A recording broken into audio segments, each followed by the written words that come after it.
प्रिय विद्यार्थियों नमस्कार। मैं डॉक्टर प्रदीप कुमार मीना, सहआचार्य हिंदी, राजकीय कन्या महाविद्यालय सवाई माधोपुर। विद्यार्थियों, आज मैं आपको पत्रकारिता के बारे में बताता हूँ और पत्रकारिता का हिंदी रूपांतरण, अंग्रेजी रूपांतरण। पहले अंग्रेजी रूपांतरण की बात करें, फिर इसके अर्थ को हम स्पष्ट करेंगे। मनुष्य स्वभाव से बहुत जिज्ञासु है और उसमें बहुत सारी घटनाओं को जानने की एक प्रवृत्ति है। आपने देखा होगा कि हम हमेशा कुछ न कुछ नया जानने और करने का प्रयास करते हैं। वर्तमान समय में इसकी इस प्रकार की इच्छा मात्र अपने समाज, राज्य और देश तक ही सीमित न होकर पूरे विश्व तक पहुंच जाती है।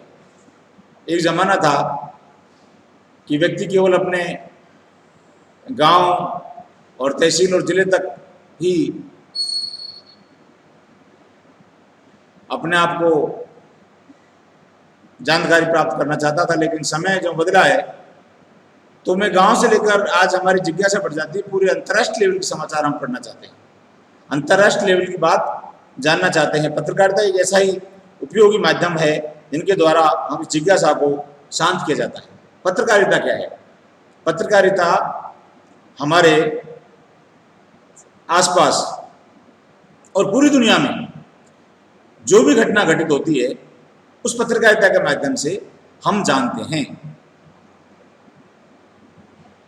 पत्रकारिता अंग्रेजी के जर्नलिज्म का हिंदी अनुवाद है। जर्नलिज्म शब्द जर्नल से बना है।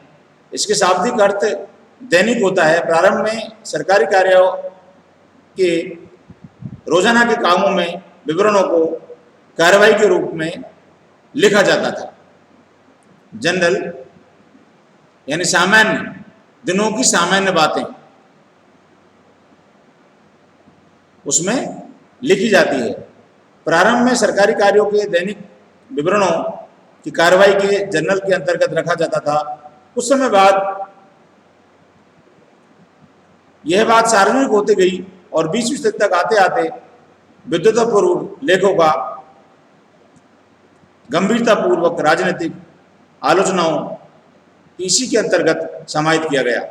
इस प्रकार समाचार पत्र पत्रिकाओं के संपादन, लेखन और पत्रकारिता का जर्नलिज्म के नाम से अभिहित किया जाने लगा। धीरे धीरे इसको पत्रकारिता का नाम दिया गया।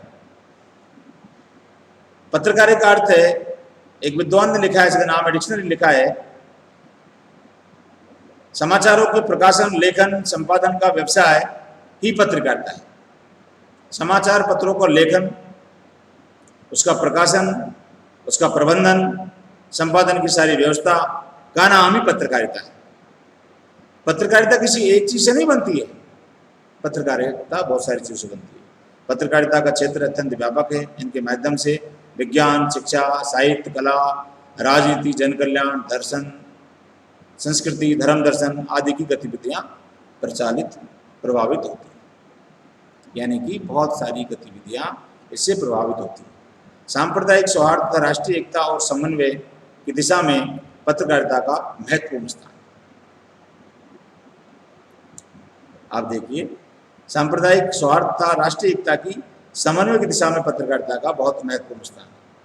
यानी विद्यार्थियों, आज की तारीख में हम सीधे सीधे बात करें, वर्तमान भारत की बात करें, वर्तमान हिंदी साहित्य की बात करें और वर्तमान पत्रकारिता की बात करें, तो हमारे बात समझ में आएगी कि पत्रकारिता राष्ट्र निर्माण में एक अहम भूमिका अदा करता है। श्रेष्ठ पत्रकार डॉक्टर कृष्ण बिहारी मिश्र लिखते हैं कि पत्रकारिता एक विधा है। पत्रकारिता क्या विद्यार्थियों? एक विधा है जिसमें पत्रकारों के कार्यों, कर्तव्यों और उद्देश्यों का विवेचन किया जाता है। पत्रकारिता के माध्यम से समाज में होने वाले बहुत सारे कार्यों का विवेचनात्मक दृष्टिकोण से अध्ययन किया जाता है, अध्यापन किया जाता है, करवाया जाता है। यह है पत्रकारिता। अर्थात पत्रकारिता कोई छोटा क्षेत्र नहीं है जिसमें पत्रकारों के कार्यों, कर्तव्यों, उद्देश्यों का विवेचन किया जाता है। जो अपने युग और अपने संबंध में लिखा जाए वही पत्रकारिता है। एक लाइन बहुत स्पष्ट अंत में मैं आपसे कहना चाहूंगा, पत्रकारिता अपने युग और अपने संबंध में लिखा जाए।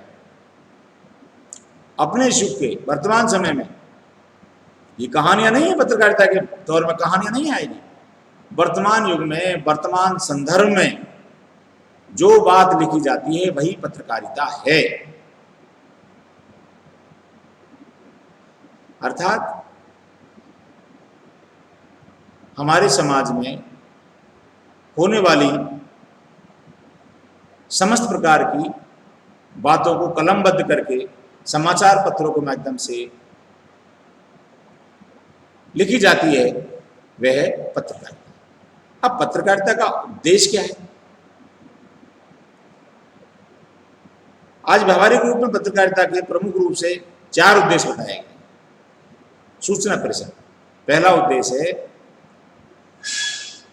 सूचनाओं का प्रेषण करना, सूचनाओं को आगे भेजना। पत्रकारिता का पहला उद्देश्य देश विदेश में घटित घटनाओं की सूचना जन जन तक पहुंचाना और उचित ढंग से पहुंचाना है। उनके द्वारा ही आम जनता की, सरकार की नीतियां, उसके क्रियाकलाप और गतिविधियों की जानकारी प्राप्त होती है। लोकतांत्रिक व्यवस्था में पत्रकारिता का यह उद्देश्य और भी अधिक महत्वपूर्ण हो गया है। पत्रकारिता के माध्यम से जब इस उद्देश्य की पूर्ति होने लगती है तो आम जनता की प्रतिक्रिया ही सामने आती है। पत्रकारिता के माध्यम से जो बातें कही जाती है, जो बातें लिखी जाती है, वो आम जनता के सामने आती है। सत्य का उद्घाटन और प्रेषण। दूसरा उद्देश्य क्या है? वास्तविक बात को आगे बढ़ाना, वास्तविक बात को समाज के सामने लेके आना। आज हमारा समाज 20वीं शताब्दी के अंतिम सीढ़ियों पर यानी 21वीं शताब्दी की तरफ बढ़ रहा है। हमने आधुनिकता को जाना और पहचाना है। इसी गति के अनुसार समाज प्रतिष्ठित भी हुआ है। समाज हमें चारों ओर विकृत जीवन मूल्य, असंगतियां, स्वार्थपरता और भ्रष्टाचार और मनमानी करने की प्रवृत्ति पैर फैलाती जा रही है। जो जो हमने विकास किया है, जो जो हमारे समाज ने, जो जो हमारे विज्ञान ने विकास किया, अधिक हमारे जीने के ढंग में जो बदलाव आया विद्यार्थियों, वहाँ कहीं न कहीं हमारे अंदर हमारी नैतिकता खत्म होती जा रही है। हमारे अंदर कुत्सितता पैदा होने लग गई है। मतलब हमारे समाज में बुराइयां भी घर करने लगी है। इन बुराइयों को समाज के सामने लाना, पुलिस प्रशासन के सामने लाना, न्याय व्यवस्था के सामने लाना, हमारे समाज के बुजुर्गों के बीच में लाना और उन समस्याओं को निजात दिलाना ही पत्रकारिता का एक काम है। जब किसी के साथ कोई घटना दिल्ली में होती है, उस तरह की घटना जब सबके सामने आती है तो समाज के द्वारा, पुलिस के द्वारा, न्याय व्यवस्था के द्वारा, इवन प्रसंज्ञान लेकर भी पत्रकारिता में जो पत्रकार महोदय द्वारा जो बातें छापी जाती है, तो कई मर्तबा आप लोगों ने देखा होगा कि न्यायालय द्वारा अखबारों में छपी खबर के आधार पर प्रसंज्ञान लेकर FIR दर्ज कर ली जाती है। ये भी एक तरीका है। अर्थात समाज में जो बुराइयां फैली हुई है उनको रोकने का भी एक तरीका है। ऐसी स्थिति में लोग पत्रकारिता का यह उद्देश्य हो जाता है कि वे समाज की आंखें खोले और उसे सही मार्ग पर दिखलाने का प्रयास करें ताकि सत्य सबके सामने आ सके और सत्य के माध्यम से लोगों को न्याय मिल सके। इसलिए यह भी एक लाभकारी कार्य है, समाज को नई दिशा प्रदान करेगा।